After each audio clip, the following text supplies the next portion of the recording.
Welcome. How is everyone today? All right.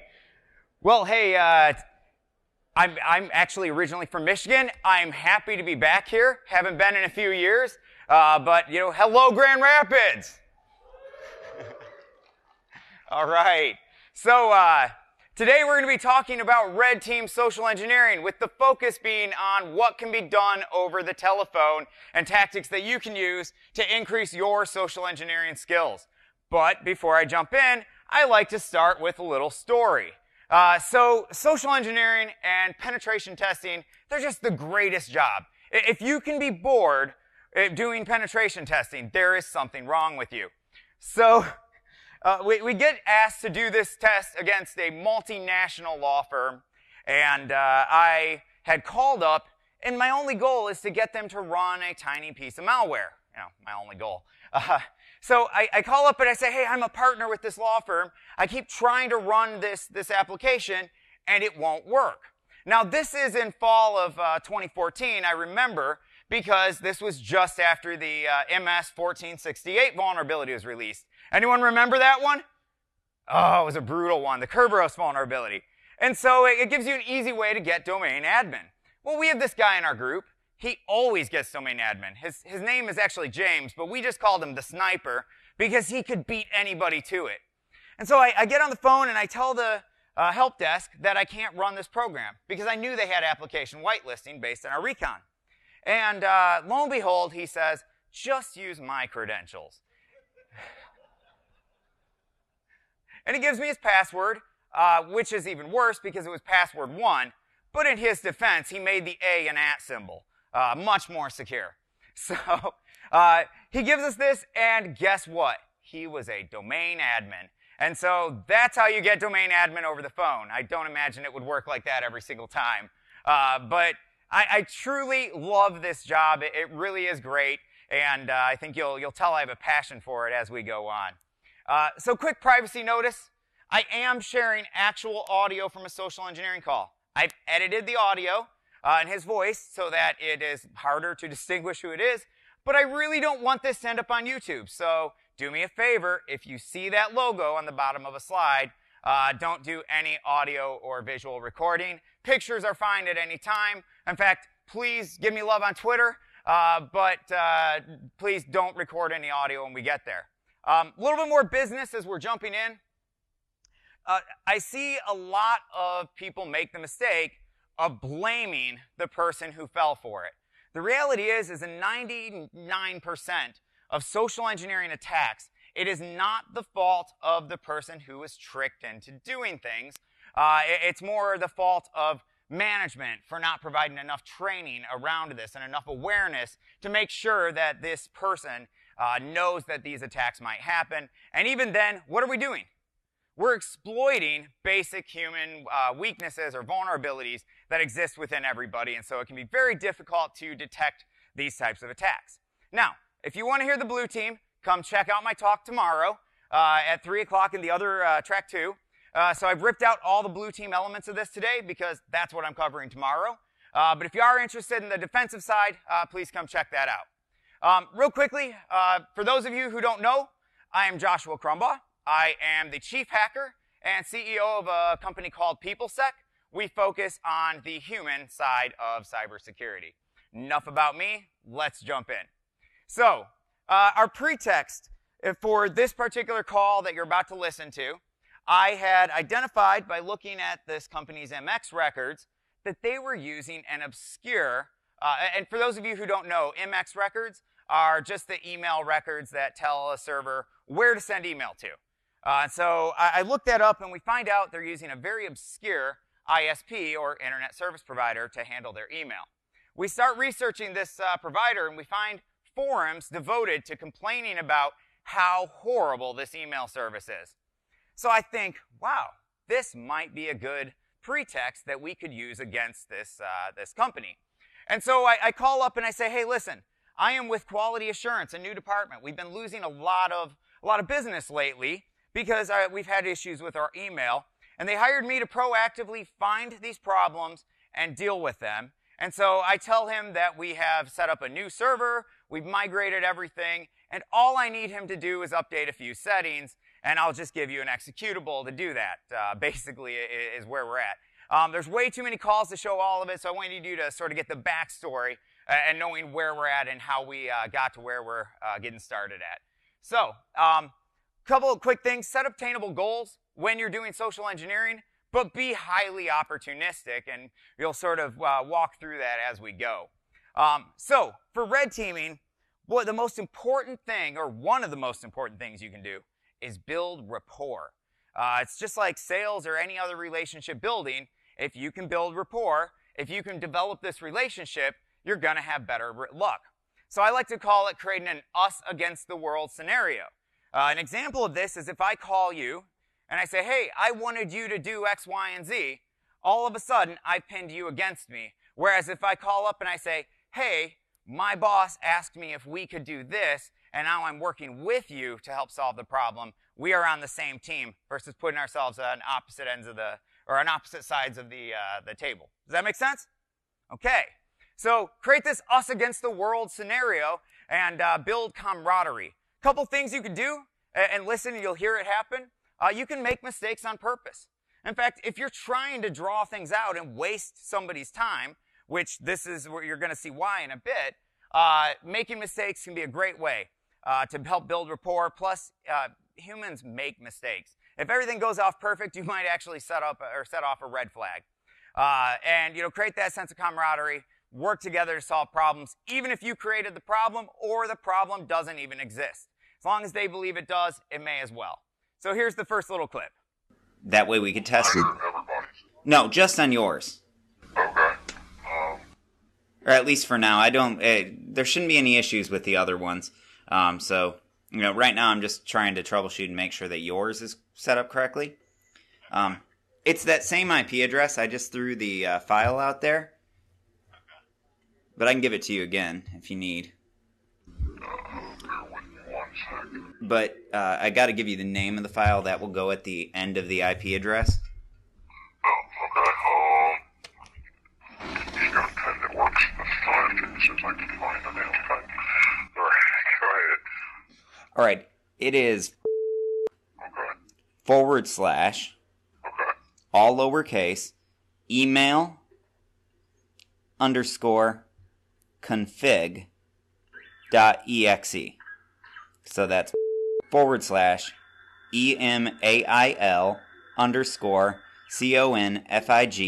config.exe. So the web page cannot be found. Not shady at all. Every day people use executables to update email settings, right? So, but people don't understand technology. We'll talk about that in a second. So one of the next biggest things that you can possibly do to increase the likelihood of success or of a successful social engineering engagement is have great recon. When we found that they had a bad ISP that had known issues with their email, this became pure gold. If I can find the person who gets called every single time the email goes out, do you think that's a thorn in their side? Yeah.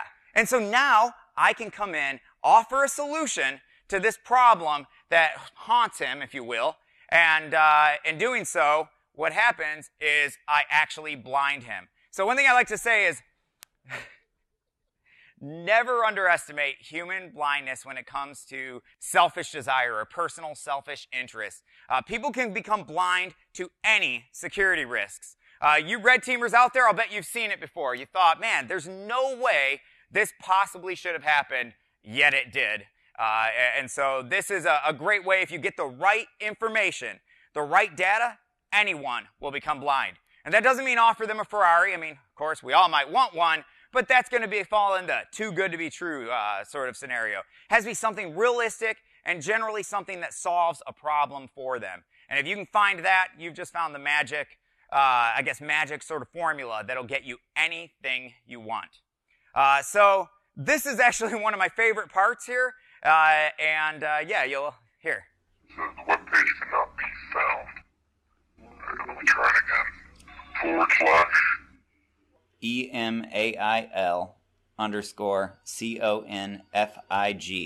config.exe. Let me double check my... Let me check the server. Oh, I was wrong. It's capital E on email and capital C on config. Okay. That'll make a difference. It definitely does. It's a tiny little program. It shouldn't take but a second to download. Since it's done, antivirus software's kicking in since it says it's an unknown publisher. So, at this point, does anyone think it should have been game over? Well, I don't give up very easily. But you can, when you're doing social engineering, there's a lot of things that you can plan on. And so if I know I'm going to ask you to run malware, is there a chance the antivirus goes off? So this is what you call communications modeling. Know the potential pitfalls or issues that you're going to run into ahead of time. And in doing so, you can have a pre-canned response ready for, well, if the antivirus triggers. But even then, it's not always super easy. And so just prepare for as much as you possibly can, because this is one of the areas I see a lot of social engineers mess up, is that they're on the phone, this happens, or something like this, and all of a sudden they give up. Well, I guess I'm caught. Excuse me. I guess I'm caught. And you're not caught. So until you actually are in cuffs, you're not caught. And we're going to talk about a story where that almost happened one time. So even with good planning, though, it can be challenging. Antivirus software's kicking in since it says it's an unknown publisher.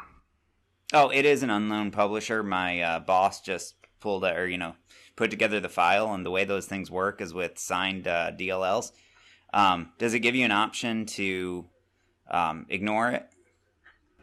No, give me just a second. I'm going to try this again. If I can just override that. What antivirus software do you have? I might be able to find some stuff. It's run through.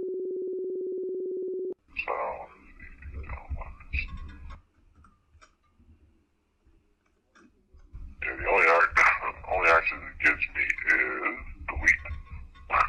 Oh, okay. Says don't run this program and delete. That's the only two actions it gives me. So I can't tell them to ignore it and run it anyway. But, sometimes it can be challenging. And that brings me to the next rule. Never break character. It is impossible to get caught over the phone. And in fact, if you do get caught on the phone, you can call right back using a different accent or a different voice or a voice modulator. You could be a completely different sex, and you can use a different pretext and call back as many times as you want, going after different targets. So never break character. Has anyone ever heard of an inmate in prison that's guilty? Yeah, I mean, they're already convicted and imprisoned, and they still haven't broke character. So it's our job to emulate the bad guys. So we want to do the best job possible, and in part of that is making sure that we never break character. So that leads me to what I like to call the denial of thinking attack, and this is a little bit of an interesting and fun story about how I actually discovered the denial of thinking attack. So that same law firm, actually, that I told you the story about at the beginning, well, right day one, within minutes of starting the assessment, we had domain admin. So what do? Instead of making all the phone calls and setting up appointments, we have access to all their systems. So we put it on people's calendars, we hack their schedule, we make sure that when I will show up, they're expecting us. Or in this case, me. And so I walk in, and the receptionist says, yep, we're expecting you, and gives me the key and access and a badge and everything to get into their data center. Well, I walk into their data center, and I happen to miss this very neat sort of security tool. And it was a pinhole camera on the ceiling. And it took a picture of me when I walked in. And I'll tell you, not a very flattering one. Apparently, I'm balding a little bit on the top. And I look shady in that picture, too. And it emails it to all of IT. Pretty effective to keep people that aren't supposed to be there out of your data center. So what happens? This guy shows up. He says, who are you, and why are you in my data center? And I said, well, we're having horrible latency with the Paris office. You know, it typically averages around 34 milliseconds. We're up around 95 milliseconds. Can you believe it? And I just keep going off about latency. It's pure gold in social engineering. I don't know why people are so intimidated by it, but you can get anyone to shut up and let you do whatever on latency just about any day of the week. So I tell him about latency. He leaves. Gives me about 5 minutes. And during this whole time, I'm logged on to their domain controller as a domain admin. And so he leaves and he comes back. This time he comes back with 5 other guys. And they're all really big guys, so I could tell why he picked them, and I knew immediately I'm about to be bounced. So I come out. They say, well, you're going to have to come with us. And I say, okay. And we walk out in the hallway, and I notice that all the hallways are lined with people on both sides. Like, oh, wow, I'm going to have to use my letter of authorization, also known as my get-out-of-jail-free card. Well, I'd never done that, and I didn't want to start right then. So I get to thinking. I was like, well, they're all lined up to see a show. Let's give them a show. So I conjure up my best Jersey Shore sort of dramatic scene, and I start talking about how it's my anniversary, I'm going to be late, I'm going to have to work late, my wife might leave me, she might take the kids, you know.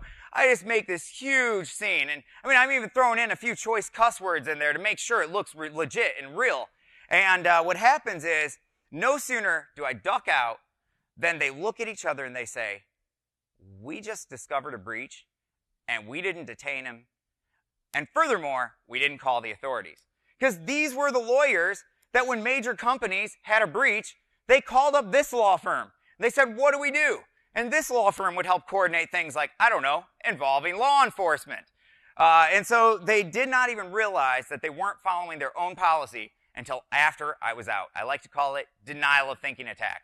If you can prevent somebody from thinking just long enough to get what you want, you may be able to walk out and get whatever you happen to be after. So I don't want to run out of time, though, so the next sort of rule here is that sometimes you may need to do multiple phone calls. You don't have to accomplish anything you're going after in a single call. In fact, if you're going after a much larger goal, it can be highly effective to use multiple phone calls and work on building that rapport over time. Also, sometimes you just need to regroup. So, here it is. Don't run this program and delete. That's the only 2 actions it gives me. Yeah, man, with all these viruses these days, it's blocks stuff that, you know, we used to do this type of stuff all the time, and it's getting more and more difficult to, you know, unless I'm going to go buy a $100 certificate and attach it to the file just so that it, you know, can be identified. No, I understand what you're saying. Okay then. I might have to call you back in just a little bit here. I'm sorry for bugging you so much. I'm sure you're busy today. No, it's okay. Just give me a call back and let me know what's going on. Will do. All right. All right. Bye. Thanks, Sean. Bye. So never be afraid to take a couple moments, regroup, call them back.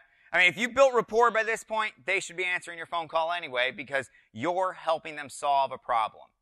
The next rule is what I call the my boss rule.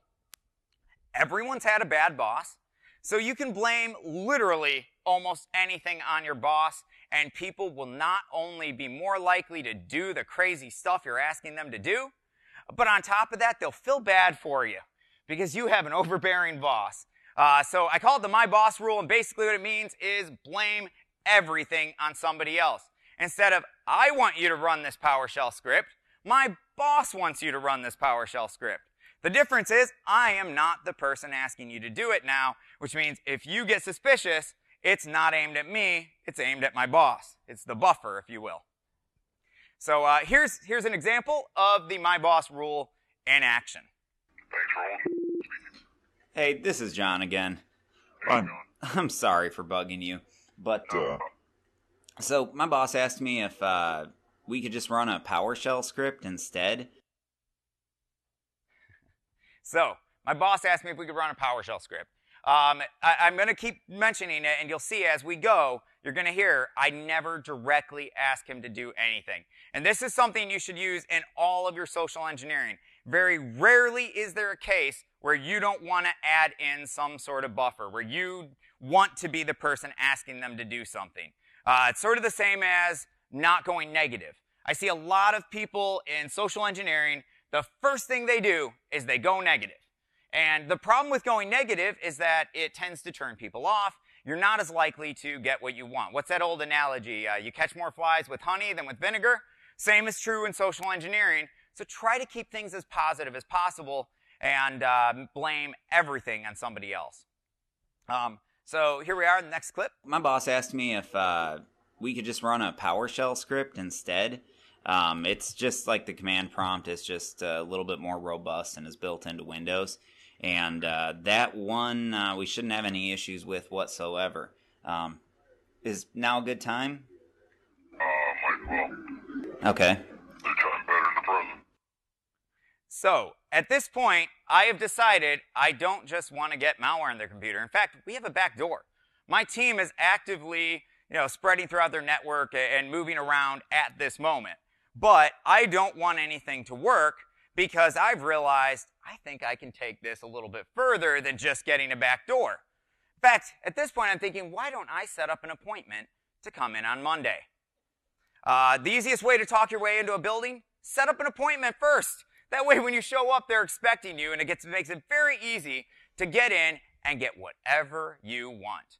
I'm trying to draw things out, and I'm trying to use time to my advantage now because it's a Friday, and around 5 o'clock, I found that people become very motivated to do whatever you want on a Friday afternoon if you drag things out to like 5:15. Yeah. So the time is a very effective weapon. So I want to drag things out, and that's exactly what I'm doing at this point. The next little tip here is use sound effects to your advantage. But also be aware of the sound effects that might cause you issues.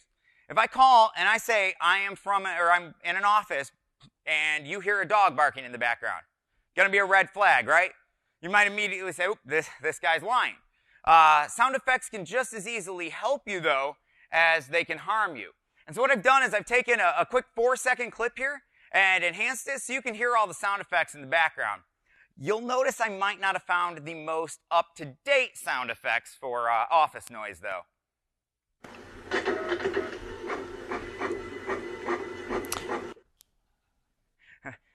People still use dot matrix printers, right? So use sound effects to your advantage. They can really help sell your story. In fact, now that you've heard them, you're going to start noticing all these outdated sound effects throughout the rest of the call. Next thing is boldness. In social engineering, it's not too uncommon that you're going to be pretending to be an expert in a field that you have no clue about. So there may be times where you have to make things up completely. Now, when you do that, sometimes social engineers will get tempted to be timid, and it'll be obvious that they're nervous and they don't know what they're talking about because they start talking like this. No, what you need to do is be bold in your responses. I don't care if it's 100% made up and completely inaccurate. It doesn't matter that you're going to get a better reception from your target with a bold response that's completely inaccurate than a timid response that's 100% accurate. So be bold in any of your responses. And remember, this is social engineering. The truth is not really that important. So you can make up anything. We create our own world. All right, so the next one, I guess the little tip here is sort of listen to confessions or misunderstandings, confessions of misunderstandings of technology. And we'll hear one here. And just tell me whenever you have a web browser pulled up, and we'll just download it through the web browser. It's open. Okay, so once again, same IP address.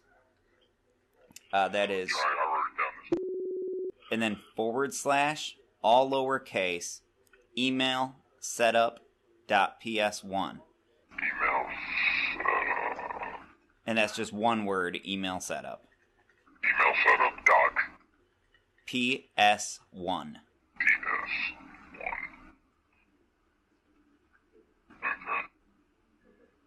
Just go to save page as. And I recommend saving it to your C drive, like right to the root of it, just simply because you have to run it from the command line. And Save the what drive? Do you think he knows much about technology? Quick side note about this guy. He was their vice president in charge of all things technology. Yeah, and what's worse is he, and I've not made this mistake again, and I've made sure to put practices in place, but he was our trusted agent.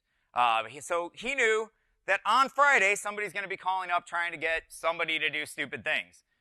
And he knew that on Monday, somebody's going to show up in person and try and get people to do stupid things.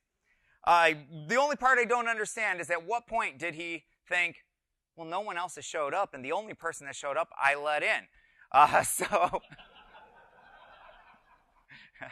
So I say don't blame the target, but sometimes they're a little bit more at fault than others. All right, so read between the lines and listen for these misunderstandings of technology. What's that mean? That means I can say anything. The beauty of being a penetration tester or an ethical hacker is that we're all very technical. So on an average day, we could talk over, let's say, the IT director's head about anything technology. But when it's somebody that truly doesn't understand technology, oh, you can use that to your advantage. You can make up anything. It can be legit, it can be fake, but you can talk about things and they won't ever question you.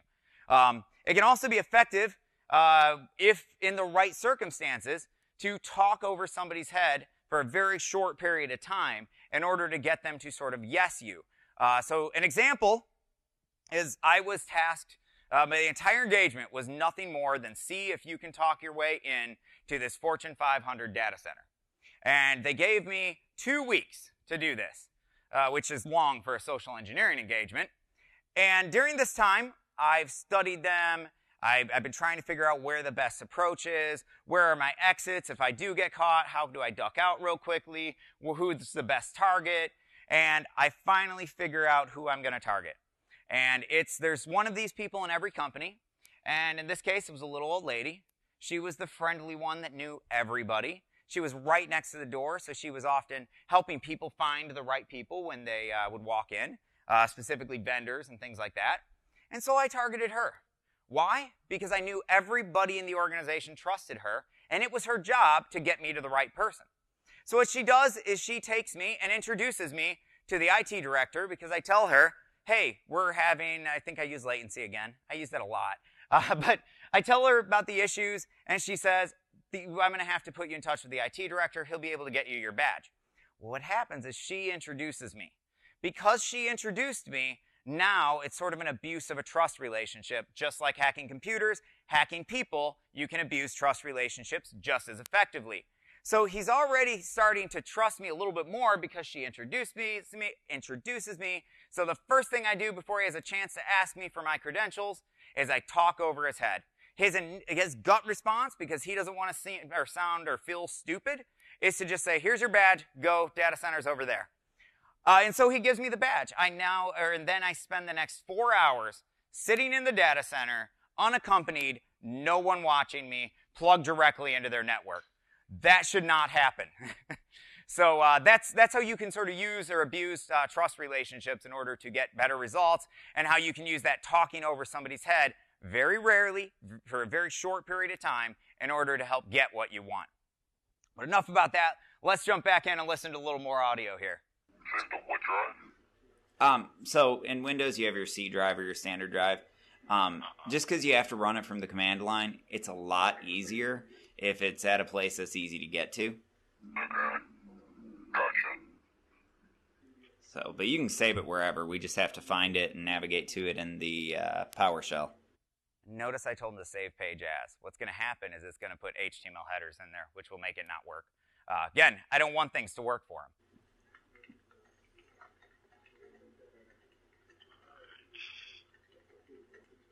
All right, and then whenever you get done with that, just type in PowerShell into the Windows command prompt. I don't mean command prompt, into the start menu.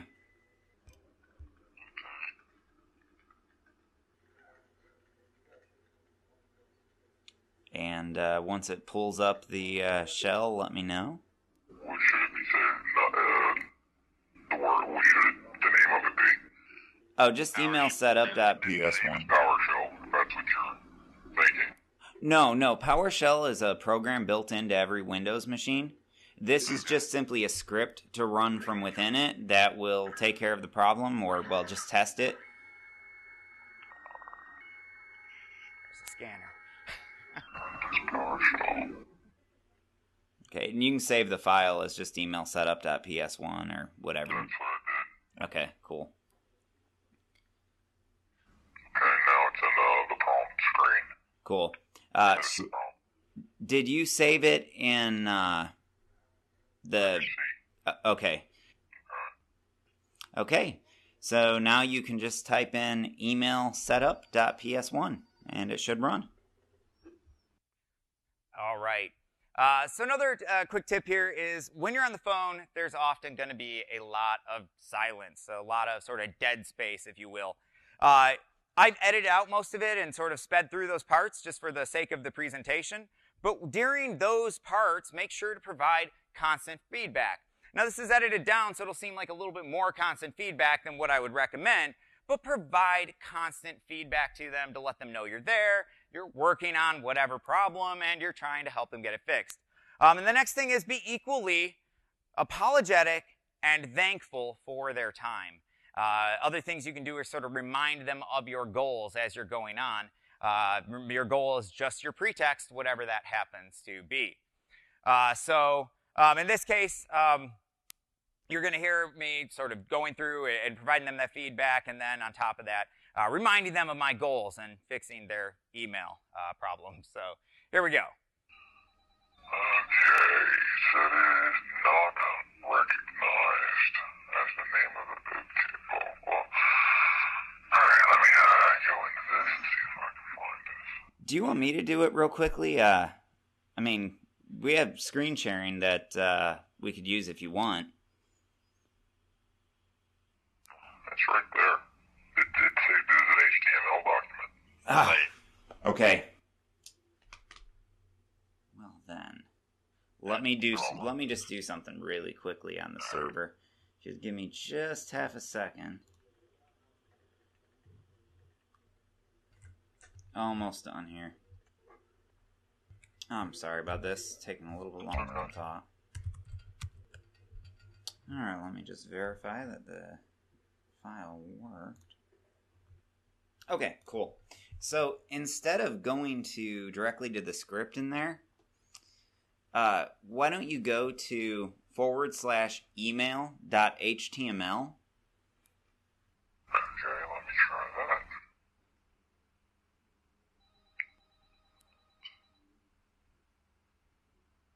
So, on the command screen, or...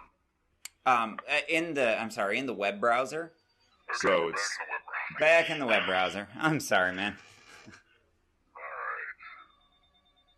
So, type in that. Yeah, so now it's Bear with me. not a problem. I'm sorry I've been bugging you so much today.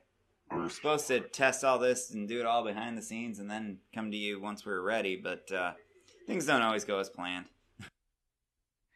All right. So a couple other things. You can use volume and the tone of your voice to emphasize different points and make it more believable. Other than that, it can be effective to talk to yourself. If you do have those silent parts where you're doing work on the server, you might want to just open a blank notepad and start typing in. It can be ASDAF, ASDF. Remember, sound effects can help sell. I've had quite a few where I'm just typing random stuff in, just so that they hear the typing in the background. Another thing here is that, well, anyone who has kids in this room knows the secret to kids getting what they want is that they won't shut up until they get what they want. They ask again and again and again. So if I ask somebody for something and they say, no, well, I'm going to ask again and again and again. So be a little bit like a kid in terms of getting what you want in social engineering. So ask frequently, ask often, and be persistent. Another thing is that you can mention personal faults as an excuse to get what you want. Ironically, the personal fault I'm about to mention is true.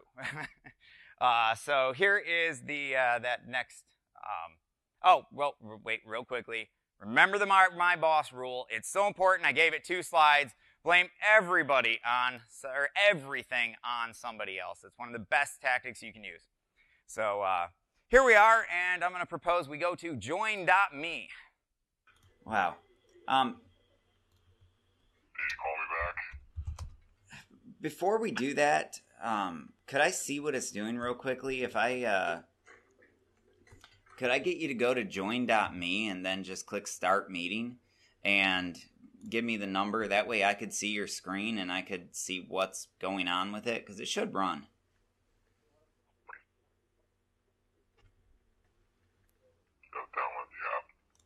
So making it difficult on him up to this point is just to make it so he's more likely to give me control of his computer. Why do I want it? Because it's getting hard to make up excuses as to why we keep having to run more apps and stuff like that. And so if I'm just working on his computer, it's going to draw out more time and get us past the 5 o'clock hour. Fun.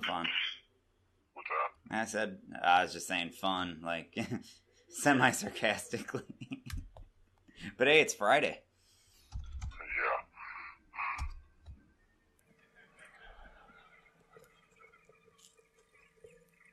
And then once you do get there, it'll give you a 9-digit code up in the top center of your screen, and I can simply type that in to see what's going on.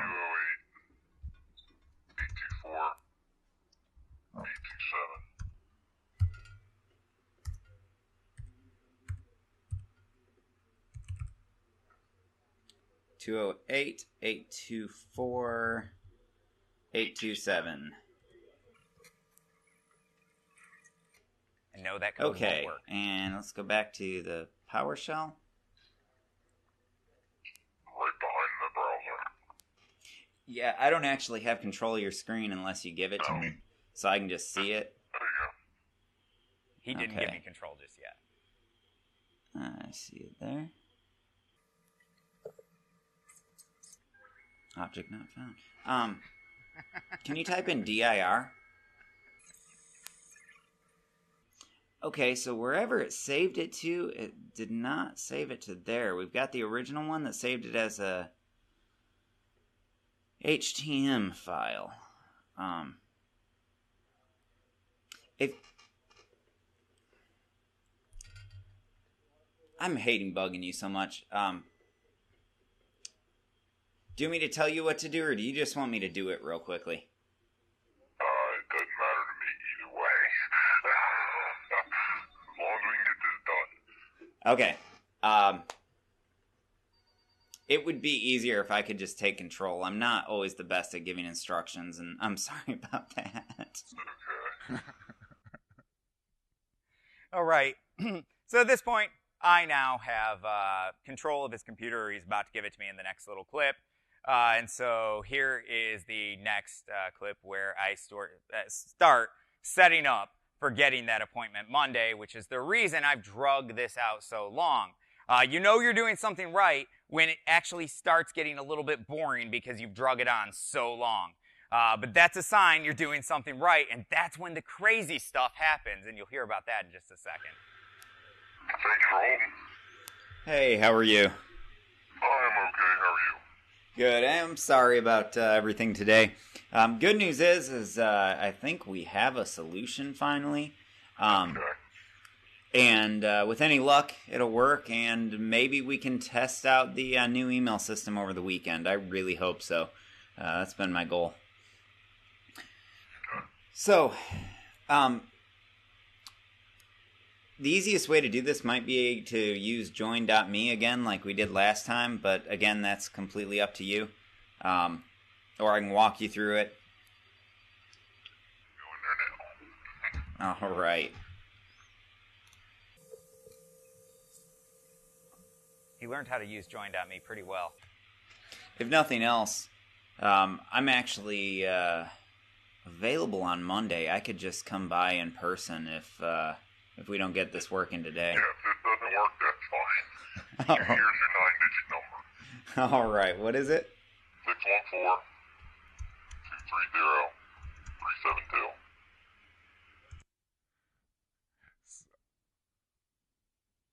think that's it. It doesn't show me how long the audio clips are. So, a couple other things. It can help when you're doing these social engineering calls to laugh frequently and laugh often. And if your target makes a joke, that is the most hysterical joke you have ever heard in your life. So these things can help. Now, who wants to hear the conclusion, the final audio, and then hear what happened next? All right. So here is the final bit of audio we have, and then we get into the fun part. All right. It looks like we're all set. Just due to how late it is, I don't think, even if everything turns out to be good, that we're going to be able to do the migration today. I'll talk to my boss and get back with you. If not, then maybe Monday I'll just come by and, modify any settings that need to be modified, and then we'll be all set and ready to go. Sounds like a plan. I'll see you Monday then. I will see you Monday. All right. Bye. Thank you. Bye. Okay, so Monday rolls around. And we do a little bit of the, near site stuff, like checking wireless. But around 1 o'clock in the afternoon, I walk in. And I ask for this guy. We'll call him, I don't know, Joe. So we'll call him Joe. I ask him for him, and he comes downstairs. And he immediately says, thank you so much. We're very happy to get our email fixed. I've told everybody you're coming today. Which was very nice of him. And so he starts taking me around the bank. He's introducing me to literally everyone, including the bank president. And he says things like, hey, when he gets here, make sure you're logged into your computer, and then get up and take a break. So he makes my job really easy. The only problem is my pretext now has me going around to literally every single computer in this bank. And it gets tedious. Couple hours into this, I'm starting to think, man, I need to come up with an excuse to get out of here before I have to go do the rest of these computers. I feel like I'm back in IT. There's a reason I got out of IT. So I tell you, be opportunistic. Well, at one point, I am standing there, or actually sitting on a computer, and I'm installing my malware. And typically we wouldn't put malware on every single system. The client gets what the client wants, right?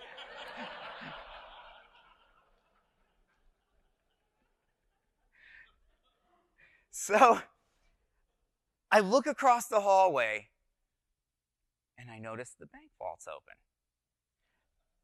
Now, quick side note, this is a Monday afternoon in a fairly small town, and I don't know if somebody was retiring or what, but almost every single person in the bank has gone upstairs for cake. I think it was somebody's birthday, but it could have been something else. But they're all upstairs celebrating whatever this event is, and there are 2 tellers left downstairs, and they are nowhere near me. So I'm looking at this money across the hall, and I'm thinking, I should really go in there. My nerves are getting up a little bit at this point because it's not the normal thing that people do walking into bank vaults. So what do? Well, I saw the money, and no one's watching me, so I walk across the hallway, and I go into the bank vault. I fondle their money a little bit, and I take a selfie holding a stack of money, and I go back to fixing every computer in their network. Now, the beauty of high security areas, they don't tend to have good surveillance once you get past all the perimeter surveillance. So they didn't even find out about the bank vault until they got their report. So, if anyone has ever been tempted to rob a bank with a gun, that's the dumbest thing in the world. Just fix their email. Now, the next day, we go to the internal section of the penetration test. And I walk in, only this time not as I walk in this time as Joshua. And the president of the bank comes out. Well, before we get to the president of the bank, the VP that we were talking to, you should have seen his face when he saw me. Turns white as a ghost. He knew he was in some trouble. And I think he knew he was even in more trouble when the president of the bank walks out and he looks at me and he says, "You bastard."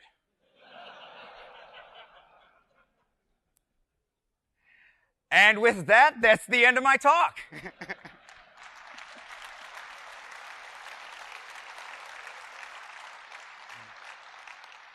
Thank you. Thank you. So I made sure we had plenty of time for questions. There is my contact information if anyone wants to get in touch with me. Also, feel free to just come up to me and ask for a card. But do we have any questions? Really? No questions? We made a suggestion that they move to a cloud service such as Office 365 or Gmail. I don't know if they ever got their email fixed, though. I actually felt a little bad about it. Any other questions? Really? Well, you can tell my wife's back there. She knows this story. All right. Well, I saved time for questions. We have plenty of time if anyone wants. Otherwise, yes.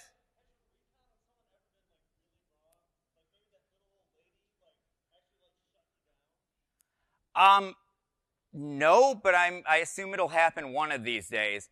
I've had really good luck. So I have had some instances where, like, I set off alarms and had to go hide in a bathroom for a couple hours. But no, generally the recon's been fairly spot on. Yes.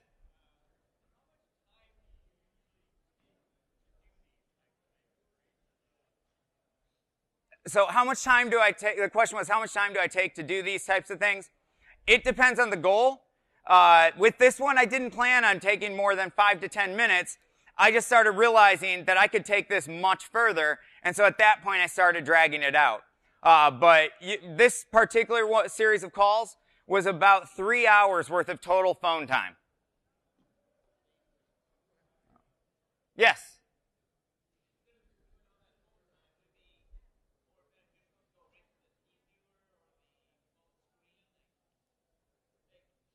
Yeah, it could have been. I was trying to make it really difficult on him and have nothing work to where he'd get frustrated, and by the time I asked him to share his screen, he would definitely give it to me. I like to time things perfectly because it increases the probability of success. So, anyone else? Yes.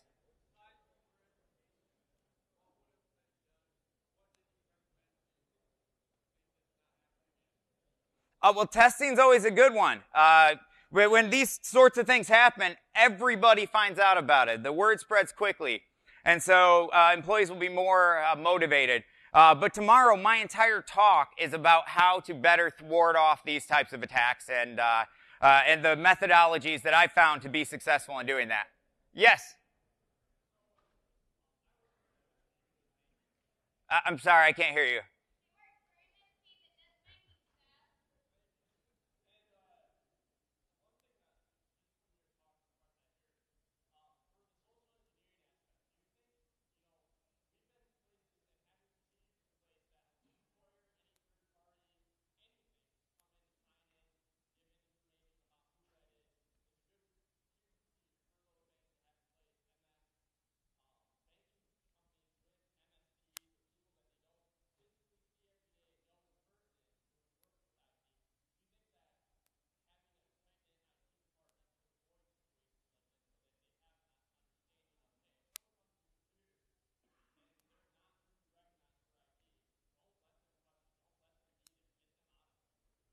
That certainly can help.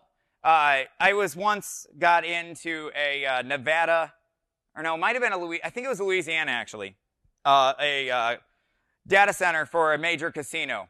And there's actually a law in Louisiana that says that if somebody comes into the data center, they must be escorted or accompanied at all times, and they must sign in.